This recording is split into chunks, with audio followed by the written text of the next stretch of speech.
Bonjour à toutes et à tous, bienvenue dans VIP, visage inattendu de personnalité. Et de l'inattendu, il va y en avoir cette semaine avec deux invités que nous allons vous faire découvrir. Mon premier met en lumière des monuments historiques, mon second met en lumière des personnages historiques. Mesdames et messieurs, bienvenue dans le VIP de Bruno Cellier, que voici, et de Jean-François Vivier, qu'on vous présentera un petit peu plus tard. Bruno Cellier, bonjour. Bonjour. Alors, si le grand public ne vous connaît pas forcément, il connaît forcément vos réalisations. Et nous, on avait très envie, pour une fois, de mettre en avant quelqu'un dont on connaît forcément les réalisations, mais pas forcément l'auteur. Et ce quelqu'un, c'est vous.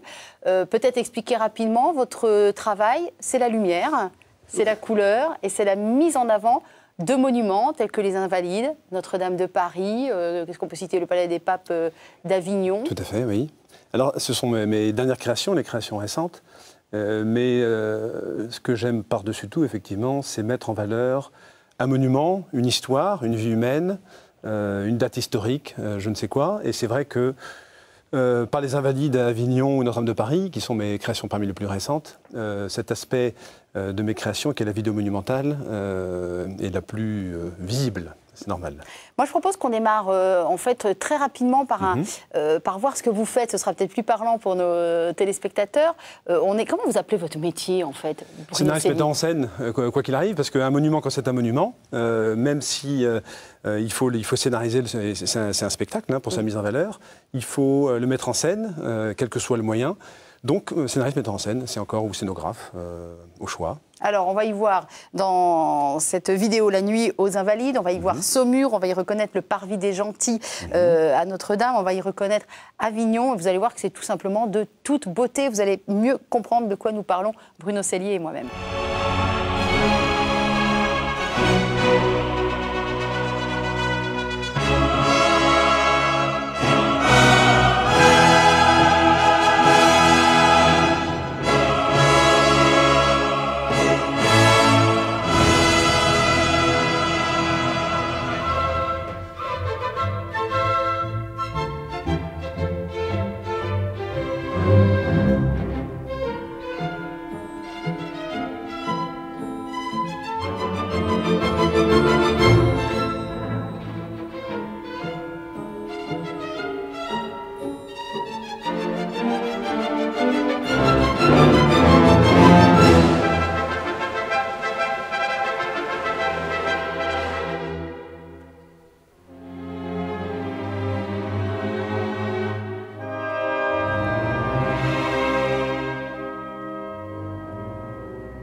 On a des yeux d'enfant quand on regarde ces images-là. Je me souviens très bien avoir été sur le parvis de Notre-Dame au moment du Parvis des Gentils et d'avoir été totalement à la fois émue et émerveillée. J'en suis sortie en larmes, moi, de votre spectacle sur Notre-Dame, qui n'était pas forcément fait pour faire pleurer les foules.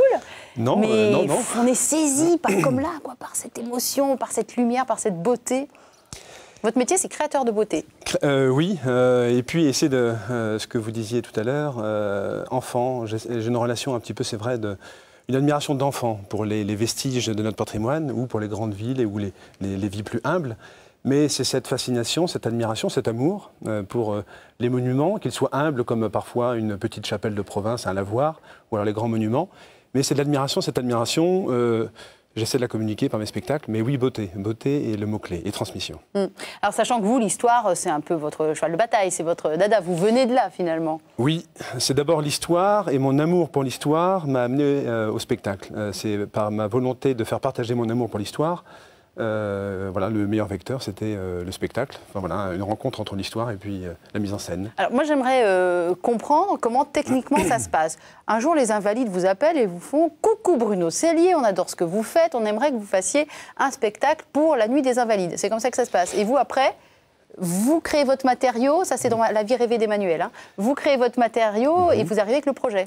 Alors ça, c'est l'un des scénarios possibles.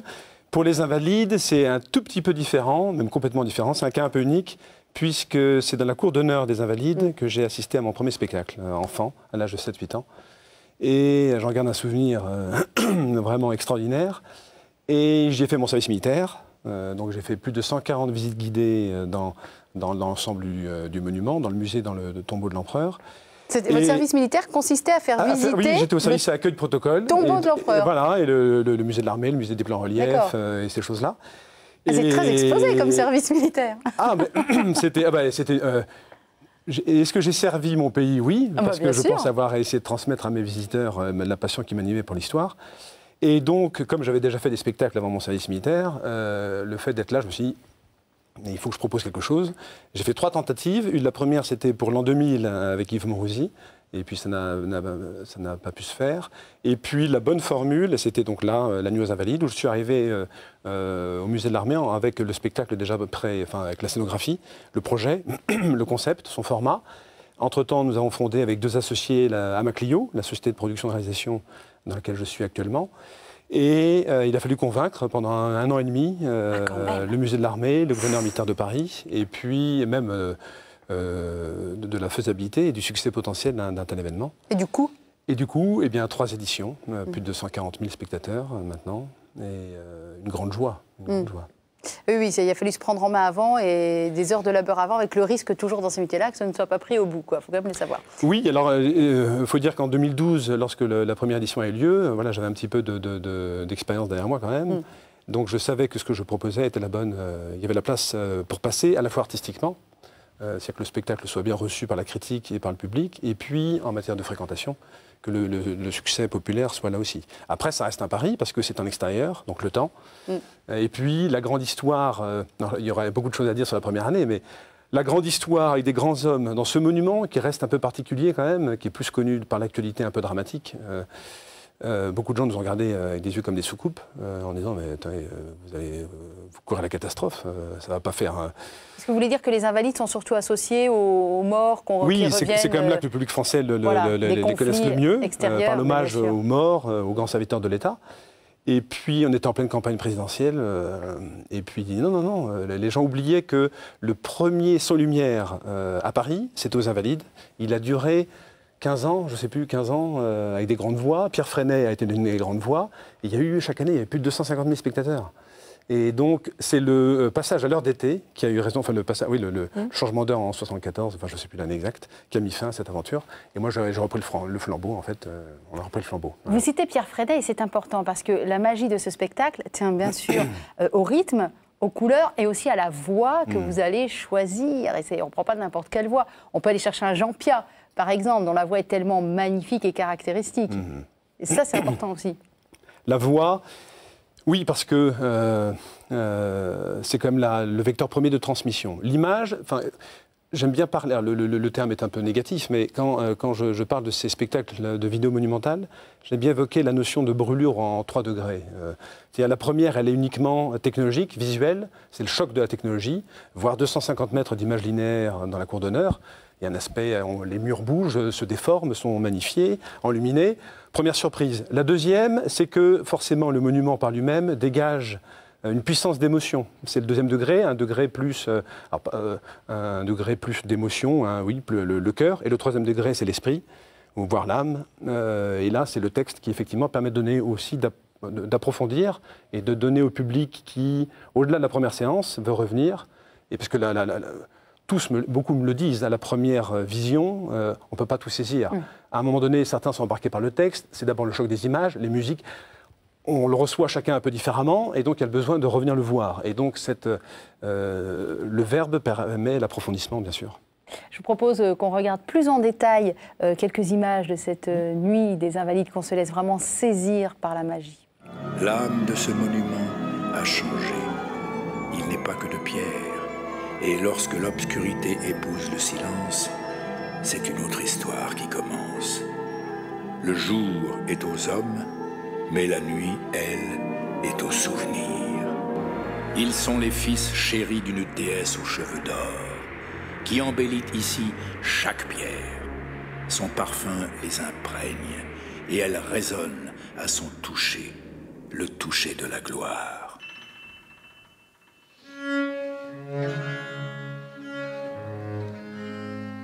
Il s'appelait Louis, 14e du nom. Il était roi. Poursuivant la grandeur, il voulait donner à la France, son pays, un rayonnement inégalé. Il y réussit. et devint le roi Soleil.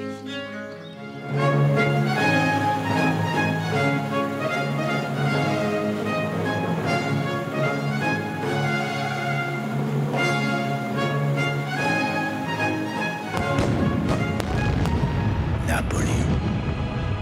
J'ai entendu les soldats marqués dans leur chair acclamer son nom à l'annonce de ses victoires. Lui, le grand pourvoyeur d'invalides. J'ai vu leur immense joie lorsqu'il les a visités. J'ai vu leur amour. Lorsqu'à leurs habits amputés, parsemés de noires salissures, médailles de poudre, marque du courage, il a accroché la Légion d'honneur.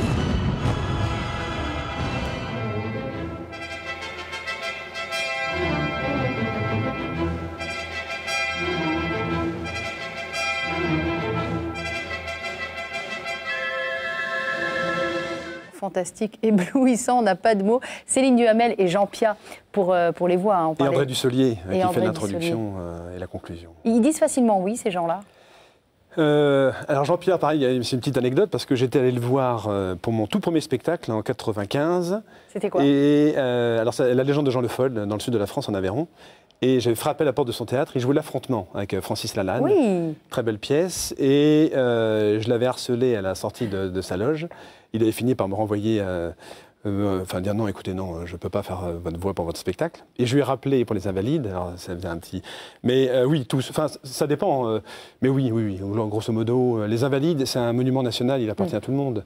Notre-Dame de Paris, pareil. Le Palais des Papes d'Avignon. Quel acteur refuserait de faire une voix pour raconter l'histoire d'un monument pareil? Bruno Cellier, quelle est la partie de votre métier que vous préférez en fait? Il y a beaucoup de moments. Ils sont tous. C'est une succession de moments forts, de moments très. J'aime beaucoup le premier contact, lorsque par exemple on me contacte pour un monument ou un événement, on monte un projet de spectacle. Vous allez sentir si voilà, vous savez déjà plus ou moins si vous allez le faire ou pas. Déjà, parce qu'il est très demandé, il ne peut pas tout faire, hein, faut le savoir. Le premier moment de découverte, si c'est un monument, un endroit qui doit être l'écrin. Je le dis, j'ai besoin d'avoir un contact un peu charnel avec le monument. C'est-à-dire souvent d'être le plus seul possible pour essayer de capter un peu, pour qu'il y ait un dialogue qui s'instaure un peu entre le monument et moi. Ça, c'est un moment extraordinaire. Après, il y a tout le moment, parce que la création, c'est un processus très complexe, l'enregistrement des voix est extraordinaire. Et puis quand on commence à sortir les images après l'infographie, la première, c'est un déchirement, parce qu'à la fois, il y a un grand stress. Est-ce que ça va marcher? Et puis, ça y est, le bébé marche. Je ne peux plus rien pour lui, quelque part. Maintenant, il m'échappe. Et c'est pas un baby blues, c'est un show blues. Mais c'est vrai que c'est un moment paradoxal, plein de joie et un petit déchirement, déjà, aussi. Et en attendant la suivante création. Alors, justement, en parlant de la suivante création, à l'image de la planète, de la Terre entière, et quel est l'endroit que vous aimeriez mettre en valeur, comme ça, illuminer? Pas de limite, hein, allez-y, rêvez un peu. Il y en a plusieurs, mais je voudrais mettre en valeur les mères patries, Rome, Athènes et puis Jérusalem. Les mères patries, voilà, enfin, celles qui ont fécondé l'Europe, l'histoire de l'Europe, la civilisation européenne. Et les trois ont des monuments absolument extraordinaires, frappés au sceau du drame, de la tragédie et de la grandeur. Et donc voilà, forcément, l'Acropole d'Athènes, Saint-Pierre de Rome, ou le Colisée. On a quelques relations au Vatican, nous ici, on pourra peut-être en parler. Moi, je vais vous rajouter... des rêves. Non, c'est vrai que ce sont des rêves. Je vais vous rajouter une ville quand même, je vous conseillerais quand même les pyramides. Le son et lumière qui y est doit dater de 40 ans, c'est absolument minable. Pardon, hein, j'y étais au mois de mars. Alors, j'ai attendu 3 heures, c'était absolument minable. Et je me suis dit un jour, il faudra que j'en parle à Bruno Cellier quand même des pyramides, parce qu'il y a un truc à faire là. Oui, mais bon, ce qui est très mystérieux dans les pyramides, c'est que justement, pas de grande technologie, la musique et le verbe, et les grandes voix, et un lieu fantastique. Je ne sais pas s'ils ont fait des enquêtes sur le retour des spectateurs, des visiteurs du monde entier. Je ne sais pas si c'est... mais c'est quand même intéressant de voir la longévité de ce spectacle. Quand j'y étais, on n'était pas nombreux, mais ça a été sifflé et hué. Ah bon? Donc, oui. Bon, eh bien, il faut que je le mette à l'égyptien, alors. À mon avis, il y a un truc à faire, Bruno Cellier. Vous êtes... comment dire ça? Vous êtes chrétien de tradition, formation, toujours aujourd'hui. Quel genre de chrétien êtes-vous et comment cette foi vient féconder votre travail? Alors, tout dépend bien sûr des sujets et des projets. C'est d'abord un souci d'authenticité et de vérité. Quand je mets en valeur un monument, ou une date, ou l'histoire d'un homme, un parcours, c'est avant tout la notion de vérité. Et essayer de m'effacer, pour dire de ne pas projeter sur le monument ou sur le destin ce que je pense, mes convictions, mais essayer d'éclairer le plus possible, si c'est un homme, la part d'ombre, la part de lumière, essayer de te faire toucher du doigt si les choses sont trop compliquées, essayer de faire preuve de pédagogie pour que le public lui-même se pose des questions. C'est là-dedans, c'est pas une projection. Alors après, tout dépend des sujets. Être chrétien permet, je pense, d'aborder avec plus de justesse la mise en valeur de Notre-Dame de Paris, incontestablement. Ou l'histoire du Palais des Papes. C'est-à-dire que quand vous faites, alors M. Bruno Cellier fait des retraites régulièrement chez les bénédictins, on a le droit de dire où ou pas? Pardon? On a le droit de dire où? Je ne sais pas, je leur ai pas demandé l'autorisation.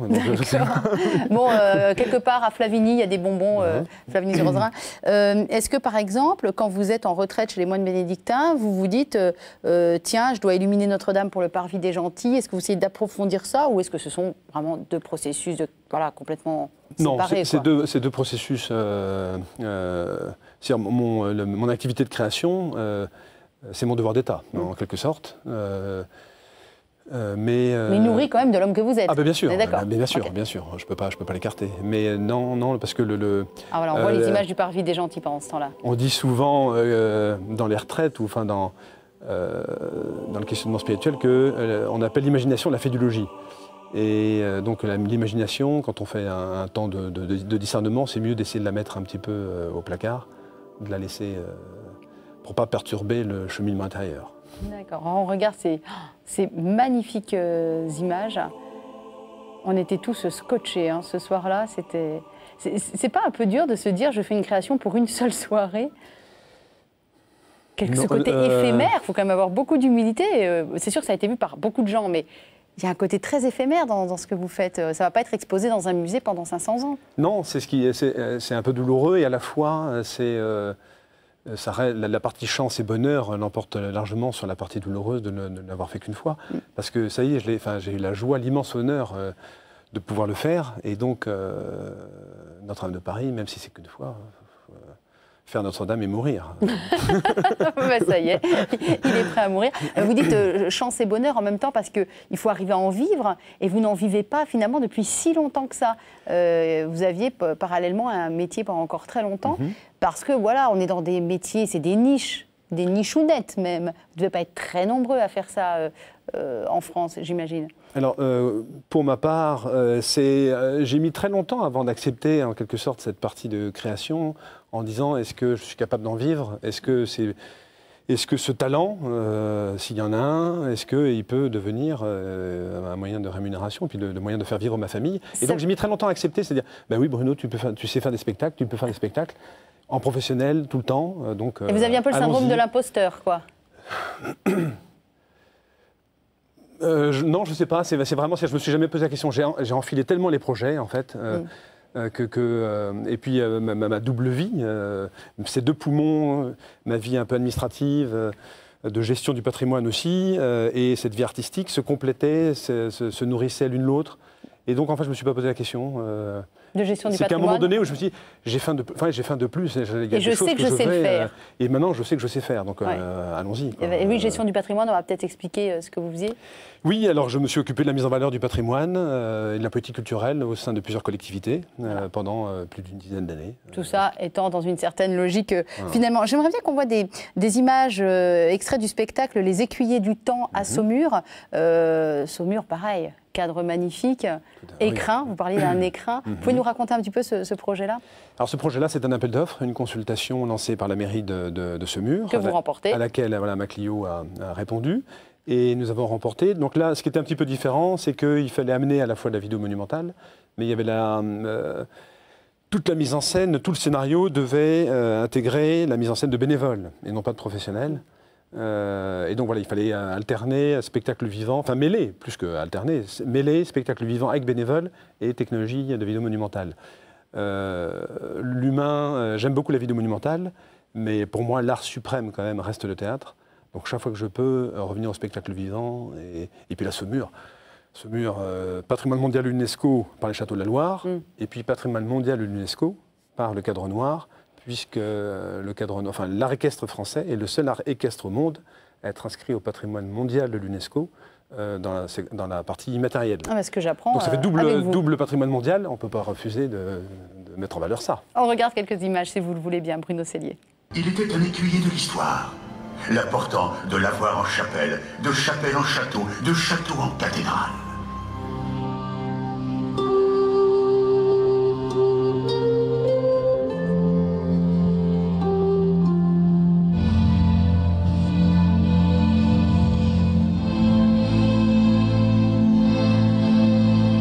La haine à nos trousses et la faim qui nous pousse la misère.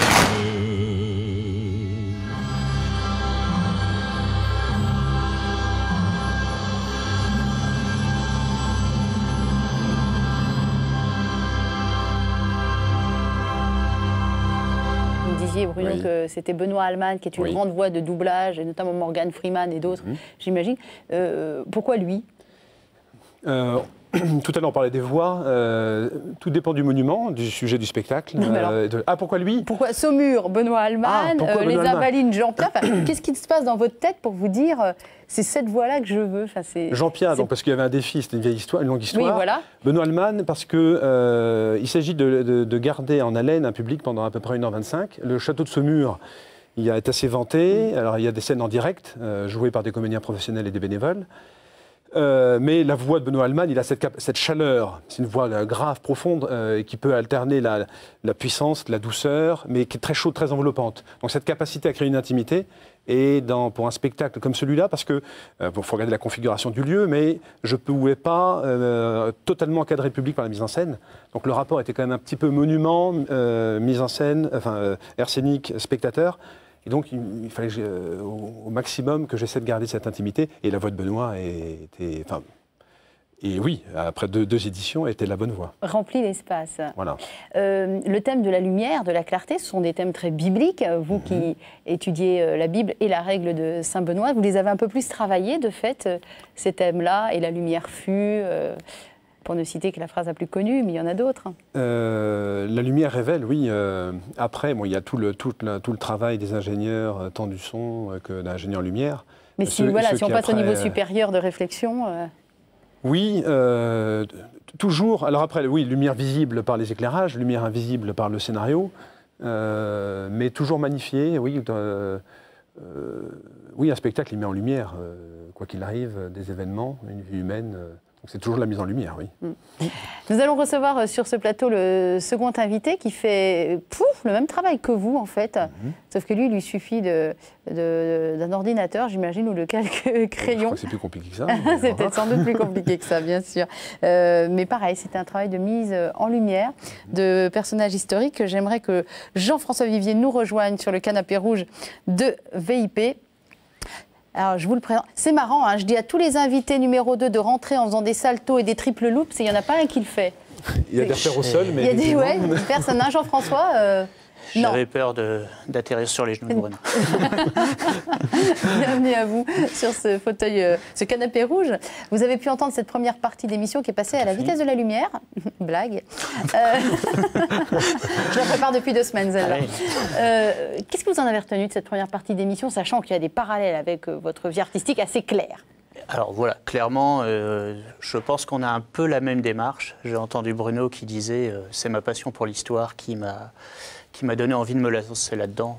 Oui, clairement, moi c'est aussi ma passion pour l'histoire qui m'a donné envie, avec un média qui m'est plus proche que ce que fait Bruno, de effectivement me lancer dans l'aventure de la bande dessinée. Alors, la bande dessinée, on va parler de la dernière, puis on remontera le temps après. Tenez, je vais vous en donner une, Bruno. C'est la vie d'Élie Saint-Marc qui nous a quittés il y a 1 an. Sacré personnage, Élie Saint-Marc. On va faire rapidement un petit récapitulatif, alors vraiment rapide. Résistant, sorti plus mort que vivant des camps de concentration, mais vivant quand même par miracle. S'engage dans l'armée, Indochine, doit quitter l'Indochine en larmes, obligé d'abandonner un peuple qu'il avait promis de sauver et de protéger, et rebelote en Algérie, ce qui va entraîner une trahison, ce qu'on appelle une trahison, ne voulant pas abandonner l'Algérie, ce qui va le conduire 10 ans en prison avec un simulacre de procès plus ou moins. Et Élie Tsamar va nous donner des livres absolument magnifiques et j'espère que nos téléspectateurs les ont lus ou vont les lire. Et c'est toute cette vie assez dense, foisonnante, faite de contrastes que vous avez, j'allais dire essayé, mais totalement réussi à mettre en bande dessinée. Ça n'a pas dû être simple comme travail. Alors effectivement, vous en parliez, une vie extrêmement dense. Ouais. Donc c'est l'exercice de la bande dessinée, c'est qu'on est très limité par le nombre de pages. Voilà, surtout en bande dessinée européenne, où on a des cadres très rigides, 44, 46, 48, 54 pages. Et donc effectivement, il a fallu choisir. Choisir, entre autres, j'ai fait quasi totalement l'impasse sur les 2 derniers séjours d'Élie Tsamar en Indochine, pensant que c'était vraiment le premier séjour qui allait expliquer ce qui se passerait par la suite en Algérie. Sachant que donc Élie Tsamar était au courant de ce projet, il ne l'a pas vu terminer, mais une de ses filles a accompagné quand même le projet, l'a validé. C'est quand même très respectueux, mais de toute façon une bande dessinée, Jean-François, c'est pour rentrer dans la vie de quelqu'un. Le but après, c'est d'aller peut-être plus loin, d'aller voir la littérature d'Élie Tsamar aussi. Et je vois qu'au début et qu'à la fin de la bande dessinée, vous avez remis des textes. Et évidemment, et heureusement, parce que ça, je vous en aurais voulu très très fort, si vous n'aviez pas mis le testament spirituel d'Élie Tsamar, que dire à un jeune de 20 ans, qui est un texte absolument sublime. Tout à fait. Vous connaissiez Élie Tsamar, j'imagine, Bruno? Oui, hommage lui a été rendu aux Invalides, dans la cour d'honneur. Oui. Voilà. Et donc c'est un personnage qui a marqué et que l'œil de bœuf de Louvois a vu à plusieurs reprises. C'est une vie extraordinaire, un condensé des drames et des défis de ce XXe siècle. Et il est mort à l'orée du XXIe siècle. C'est un des destins les plus marquants, je pense, oui, pour la France du XXe siècle. Oui. Qu'est-ce que vous en avez retenu de cet homme-là après avoir... C'est combien de temps le travail sur une bande dessinée sur un personnage historique? C'est, on va dire, tout compris, 1 an et demi, 2 ans. 1 an et demi. Alors donc, je vais quand même préciser, vous avez fait le scénario et tout ce qui est dessin et couleur est dû à Pierre-Emmanuel, comment vous dites, Dequest? Oui. Voilà, qu'on salue au passage et qu'on félicite, surtout pour les couleurs, puisque monsieur étant daltonien, il aurait eu du mal à se débrouiller tout seul. Pour les dessins aussi, même sans la couleur. Et pour les dessins aussi. Qu'est-ce que vous en avez retenu de ce grand personnage qu'était Élie Tsamar? Moi, ce qui me... Alors d'abord, Élie Tsamar, j'ai lu ses livres quand j'étais adolescent. Voilà. Donc effectivement, ça m'est venu assez naturellement à l'idée quand on a décidé de lancer une collection avec des grands personnages historiques, enfin historiques qui ont marqué. D'abord son destin, totalement exceptionnel. Et puis surtout, moi, ce qui me frappe beaucoup chez lui, c'est malgré tout ce qu'il a traversé, la résistance, la déportation, la douleur de l'Indochine, c'est quelqu'un qui reste debout tout le temps. C'est quelqu'un qui, quoi qu'il lui arrive, il est droit, il a donné sa parole, il la tient, qu'importe où ça le mène. À l'époque où il s'est engagé dans le putsch d'Alger, pas du tout par réaction, mais simplement pour tenir la parole donnée, voilà, par fidélité. Il le fait alors qu'il est déjà marié, qu'il a déjà des enfants. Mais il le fait quand même, parce que c'est quelque chose qui est plus fort que lui. Et le jour où il comprend que ça va le mener en prison, il reste droit, quoi. Il reste droit. Dignité, honneur, voilà, courage. Tout à fait. Oui. On va parler d'autres personnes. J'ai quelques kilos de bande dessinée sur les genoux. Je pense que vous l'avez remarqué. Il n'y a pas longtemps, j'ai offert cette BD-là à mon filleul sans savoir que j'allais rencontrer l'auteur dans pas longtemps. Elle est excellente aussi, la Tom Morel, Vivre libre ou mourir, toujours chez Artege. Donc on va dire un mot d'ici quelques minutes. Là aussi, on est avec un grand personnage historique, peut-être moins connu des Français, mais on est dans la grande résistance quand même. Hein. Tout à fait. Pareil, un personnage... moi, ce qui m'a frappé chez Tom Morel, c'est vraiment cette unicité de vie. Tom Morel, il est à la fois un militaire pur et dur, un chrétien très très engagé, très profond, et un père de famille. Et jamais dans sa vie, ces trois choses tout se mélange. C'est-à-dire qu'il n'est pas d'un côté, quand il est à la maison, le père de famille, et puis c'est tout. Toujours, il met ces trois choses l'une à côté de l'autre, et il a une unicité de vie qui est frappante. Qui est vraiment, Et puis il est mort jeune, il y a toujours cet aspect frappant. Comme Catlino, là je crois que c'était une autre ces parcours où les hommes morts jeunes, dans leurs années trentenaires, il y a toujours une forme particulière, parce qu'il y a une fécondité particulière, je trouve. Mais deux destins extraordinaires. Élie de Natte-Saint-Marc, un homme debout, voilà, je retiendrai la même formule, et une humilité absolument... Voilà un homme, par exemple, qu'on ne pourrait pas traiter en spectacle.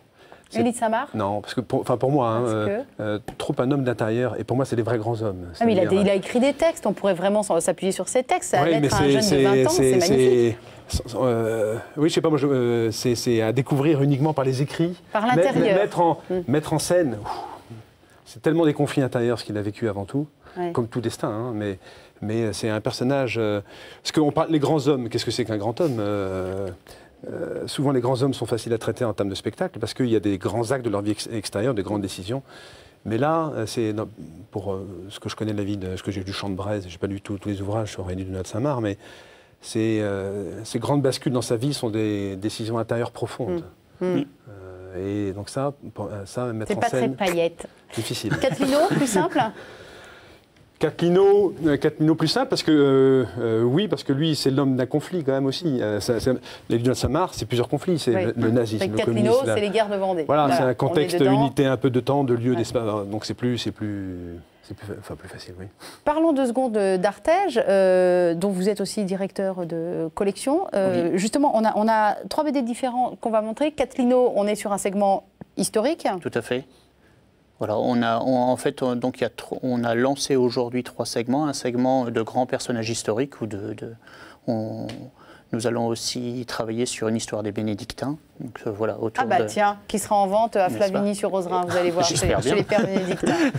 Voilà. Enfin une fille dans le décor, je me sentais un peu seule. Dolores de Villafranca.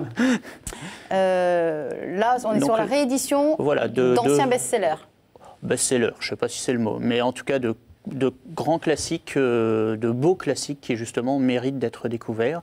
Et d'ailleurs, donc ça a été écrit par 2 auteurs français qui ont eu leur heure de gloire, on va dire, dans les années 50-60. Marie-Jacques et Noël Glossner. Voilà. Et ce qui est intéressant, c'est que certains auteurs actuels sont fans du travail de ces gens-là. Et par exemple, la couverture a été réalisée par un dessinateur très actuel qui s'appelle Félix Ménet et qui a rendu hommage à Noël Glossner par cette couverture. Juste, elle a fait quoi, Dolores? Parce que je n'ai pas encore eu le temps de la lire. Dolores, c'est une histoire qui se passe pendant la guerre d'Espagne.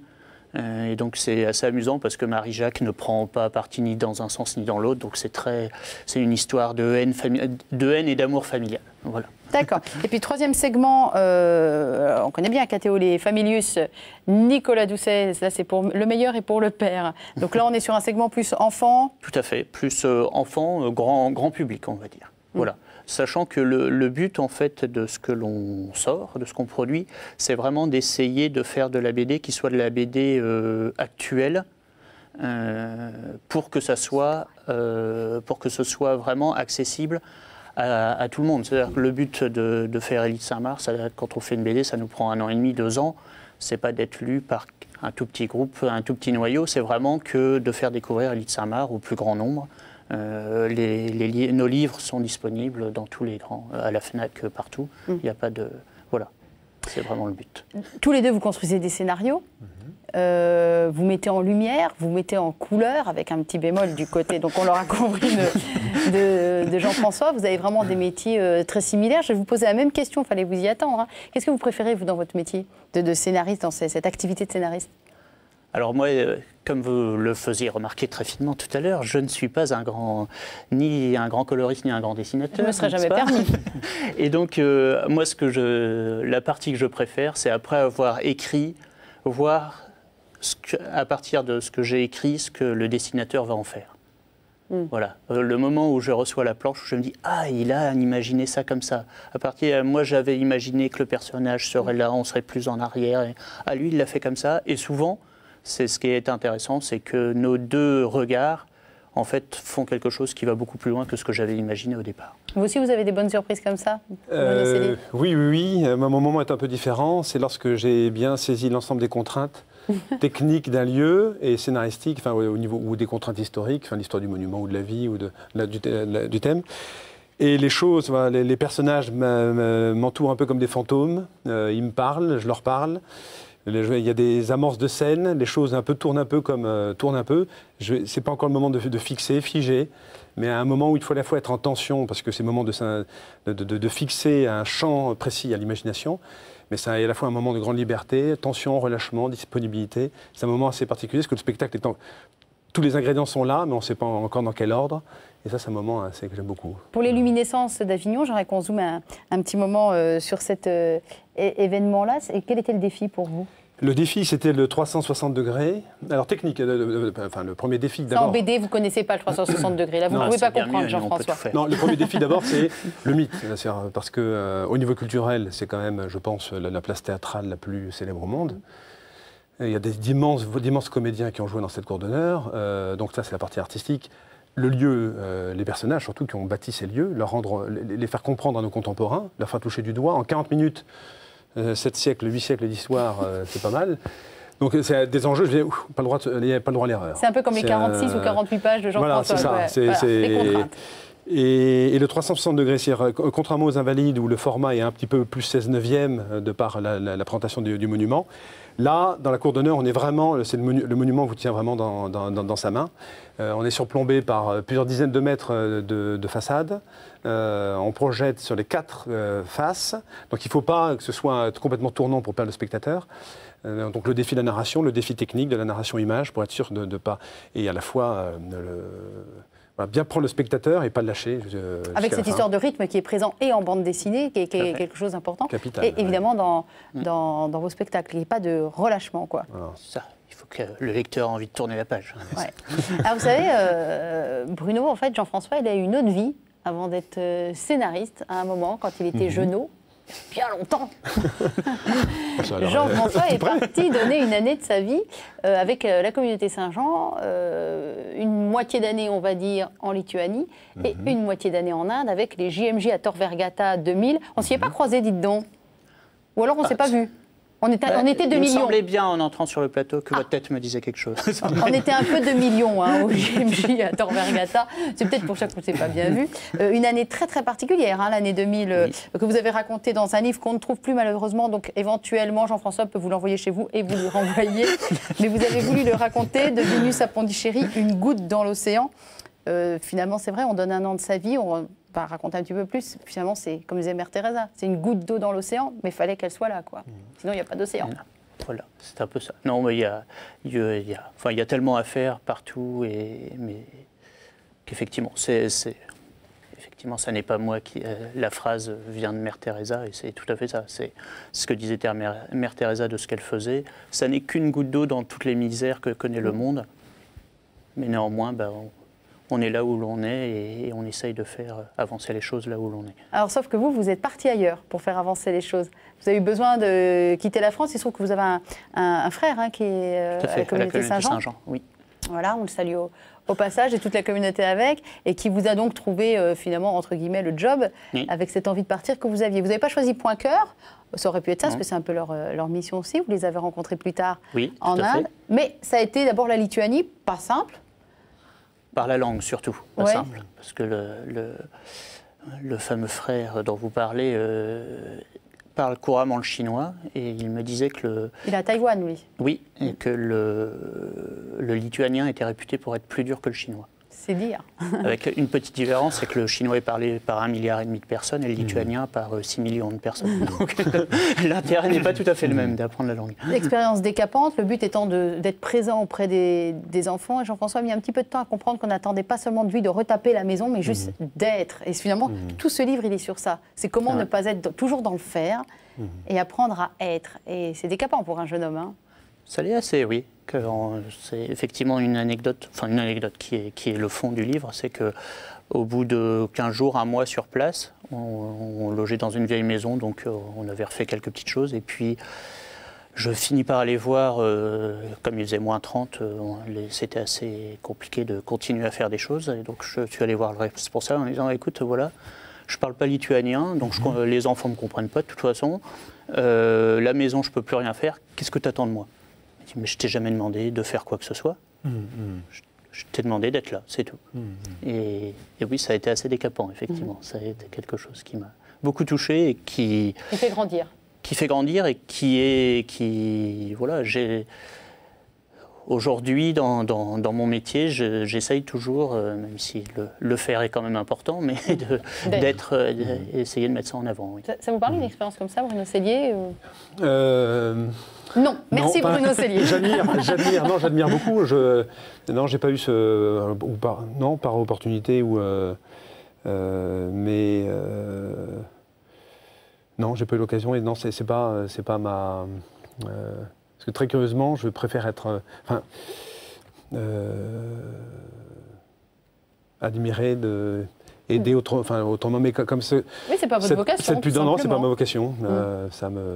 J'admire beaucoup, j'encourage, mais j'ai pas eu l'occasion. Et puis maintenant, marier 5 enfants, c'est plus difficile. Ça pose un peu son deuil. Il y en a qui partent à la retraite pour faire ce genre de choses. Vous avez combien d'enfants? On va pas faire une compétition. Moi, je n'en ai que 4. Je suis un petit joueur. Quel petit joueur. Bon. Non, j'aime beaucoup le cheminement intérieur, l'importance du silence. Au-delà de l'aspect mode, mais une marche comme aller à Saint-Jacques ou des choses comme ça, la marche... Que vous avez faite? Non, j'en rêve. Je connais bien le chemin, je connais bien les étapes. J'ai un projet d'ailleurs culturel pour le chemin de Saint-Jacques. Mais non, c'est pas... Il faut avoir envie, puis un jour ça viendra. Et un jour ce sera l'heure. Un jour ce sera l'heure, voilà. On parlait de silence, je ne pense pas que ce soit ce qui prédomine en Inde, hein, le silence des villes, vraiment. Comme Calcutta où vous avez séjourné un petit moment, mais pas que. C'est des villes plutôt bruyantes. On est dans un tout autre domaine, ça doit changer de la Lituanie, surtout en passant par Tor Vergata, les GMJ 2000 et s'envoler après pour l'Inde. Je crois qu'il y a vraiment pas beaucoup de choses qui peuvent être aussi différentes que l'Inde et la Lituanie. En Lituanie, après 40 ans d'expérience communiste, il y a en tout cas à l'époque où j'y étais, les gens étaient toujours très renfermés sur eux-mêmes. C'était très difficile de parler avec les Lituaniens. Alors que l'Inde, c'est la luxuriance. Le foisonnement. Le foisonnement. Vous étiez vers des sidéens? Oui, en Lituanie. Oui. Avec une expérience aussi difficile de personnes que vous avez vues partir, que vous avez vues mourir, dans des souffrances aussi. Tout ça, ça marque une vie. Et finalement, quand on rentre chez soi, c'est ça, c'est presque désespérant. Quand vous rentrez chez vous, vous dites ça m'a même pas tant changé que ça. Enfin, vous êtes trop réhabitué trop rapidement à vos petites habitudes, à votre environnement. Ça vous a presque déçu. Mais j'ai passé une année incroyable. Et au final, qu'est-ce qui a changé chez moi? Oui, c'est vrai que ça a été l'impression que j'ai eue effectivement en rentrant. C'est une fausse impression au final. La maturation, elle se fait sur le long terme, non? Oui, c'est ça. Et puis, vous voyez, je vous parlais dans Tom Morel de l'unicité de vie. Je ne dis pas que j'y suis arrivé, mais en tout cas, c'est quelque chose j'essaye d'y arriver, et c'est effectivement une expérience qui a été vraiment centrale pour moi. Mère Teresa, ça pourrait être pardon, dès qu'il y a un personnage historique qui passe, j'assène moi. Mère Teresa, pardon, Bruno Cellier, ça pourrait être l'occasion d'un spectacle avec... parce que c'est une vie tout en intériorité, finalement. Mère Teresa, elle a passé son temps à soigner des gens. Je ne serais pas l'homme pareil de la situation. On est dans des... non, j'aurais beaucoup de... trop d'admiration, et puis, pareil, quelle complexité, mettre en scène la pauvreté, l'aide comme ça. Je pense qu'il n'y a pas d'autre solution. Mais il y a eu une comédie musicale, par exemple, sur Mère Teresa, quelque chose d'assez luxuriant, d'ailleurs. Oui, mais moi, je ne me sens pas de le faire. Enfin, j'aurais peur de trahir. Donc, si je ne me sens pas capable de traiter un sujet, un événement, une histoire, je préfère pas faire. Ouais. Mère Teresa en bande dessinée? Ça a été fait déjà. Non, mais pas par vous. Ah non, pas par moi. C'est vous qui m'intéressez, Jean-François Olivier. Chantier. Non, mais on essaye quand même de faire des BD autour de personnages qui n'ont pas déjà été traités. D'accord. Alors j'allais dire comme Dominique Savio, sauf qu'il a déjà été traité en bande dessinée, parce qu'il y en a une qui a bercé mon enfance, moi, et que vous êtes en train de préparer. Oui, effectivement, mais Dominique Savio, celle qui a bercé votre enfance... C'était pas réellement de la bande dessinée. Non, voilà. C'était comment c'était Belles histoires, belle vie. Belles histoires, belle vie. C'est ça, effectivement. Voilà. C'était très beau. Mais c'était pas vraiment de la BD. Très bien dessiné, mais c'était pas vraiment de la BD. Et j'ai du mal à croire que des enfants de 8-12 ans aujourd'hui puissent être réellement passionnés par ce livre qui a bercé votre enfance. Voilà. Non, Mère Teresa, pourquoi pas, mais en théâtre à ce moment-là. Il y a quelque chose en théâtre. C'est où vraiment il y a la vérité de l'être sur scène, il y a le truchement du comédien, la présence humaine, sans ça, je suis sceptique. Enfin, il était encore sur Mère Teresa. Oui, non, ça le travail. Ça le travail. On mettait tout ça en tête. Il y a des projets qui sont en train de naître là.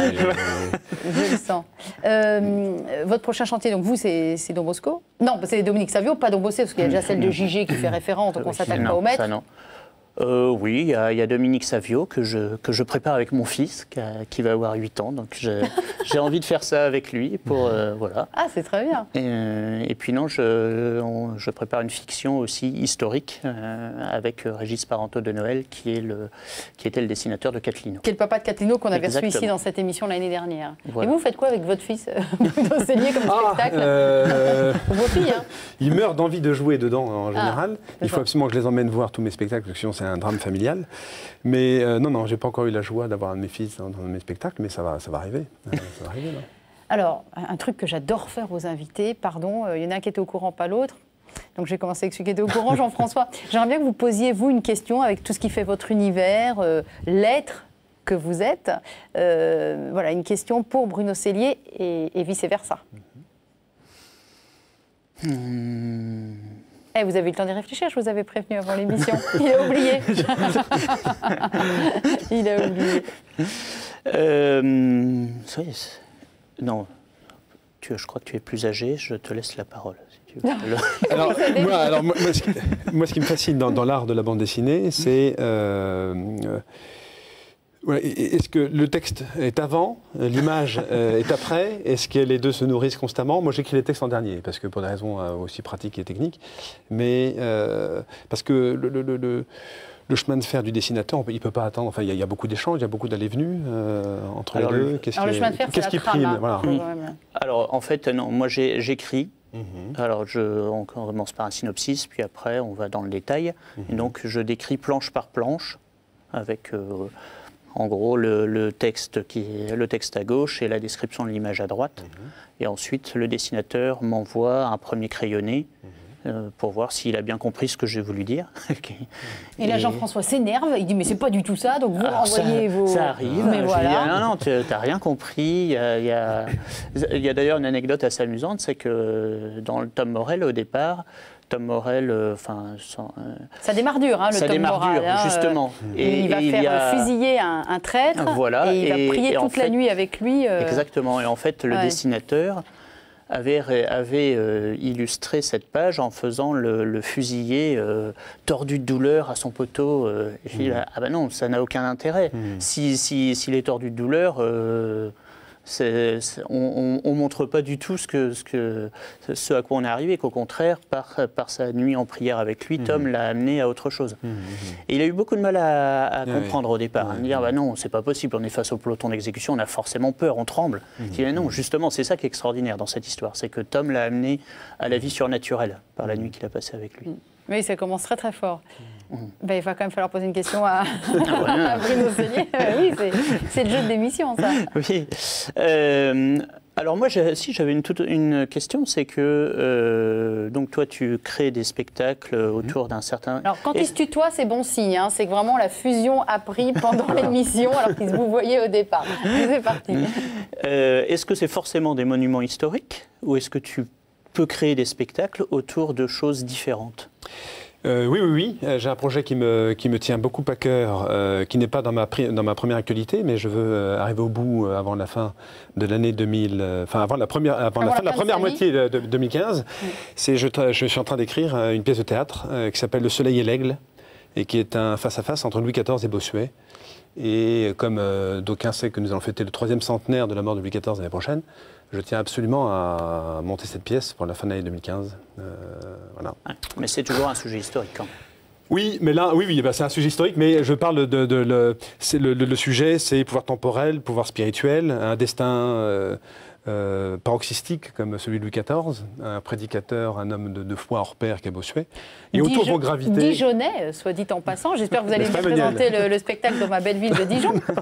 Et puis autour, il va y avoir Madame de Maintenon, Madame de Montespan, la Reine-Mère. Ah, génial. Mais oui, mais ils m'intéressent parce qu'ils sont à la fois Louis XIV est un peu paroxystique dans son destin, et puis à la fois c'est des hommes et des femmes. L'homme et les femmes n'ont pas changé à travers l'histoire. Mais les sermons de Bossuet sont lus et relus. Hein. Ah oui. C'est une plume extraordinaire. Ouais. Et donc là, voilà, mettre en complice et à la fois parfois adversaire ces deux grands personnages. Voilà, Non, le théâtre, pour répondre plus clairement à ta question, non, j'aime beaucoup varier pour ne pas me dessécher un peu. changer un petit peu voilà, les créations, variées. Mais on ne choisit pas toujours. Alors je vais plus loin. Est-ce que tu serais capable de créer quelque chose autour de choses, comment dirais-je, de la vie de tous les jours? Oui, oui. J'ai une pièce de théâtre pareil. J'ai commencé, enfin j'ai fait le chemin de fer, mais ça s'appelle Les Heures Creuses. Et Les Heures Creuses, c'est une famille qui est complètement éclatée par les nouvelles technologies. Et un jour, il va y avoir une immense panne électrique. Il y a une première courte et une deuxième beaucoup plus longue. Et cette famille se retrouve ensemble et va devoir cohabiter. Les heures creuses, qui, si vous programmez vos machines, vont devenir les heures pleines de vie. On est sur la vie quotidienne, mais voilà, les heures creuses, c'est la vie quotidienne, oui, bien sûr. Mais après, voilà, il y a toujours il y a plus d'idées qui n'ont jamais vu le jour que... Alors, on va vraiment suivre tout ça. Moi, j'attends avec impatience. Donc, vos prochaines créations théâtrales, Bruno Celli, on va suivre. Et puis, évidemment, les créations, comment vous appelez ça, les vidéos monumentales. Voilà. Les spectacles de vidéos monumentales, même si le prochain, ce ne sera pas uniquement ça. Ce sera au Grand Palais, mais je dévoilerai ça. Quand sera au Grand Palais ? 2016. 2016, d'accord. On a encore un petit peu le temps, alors. Quelque chose de bien. Et puis je rappelle donc l'actualité du côté. Alors attendez, j'ai tellement de BD sur les genoux. Évidemment, Élite Saint-Marc qui vient de sortir. À offrir maintenant ou pour Noël. Toutes les bandes dessinées dont on a parlé avant, toujours chez Artege. Et c'est une dernière chose. D'autant qu'il y aura un coffret pour Noël avec Tom Morel et Élite Saint-Marc avec en cadeau un CD avec quelqu'un que Bruno connaît bien, j'ai entendu ça, puisque Jean Piat récitera Que dire à un jeune de 20 ans en CD.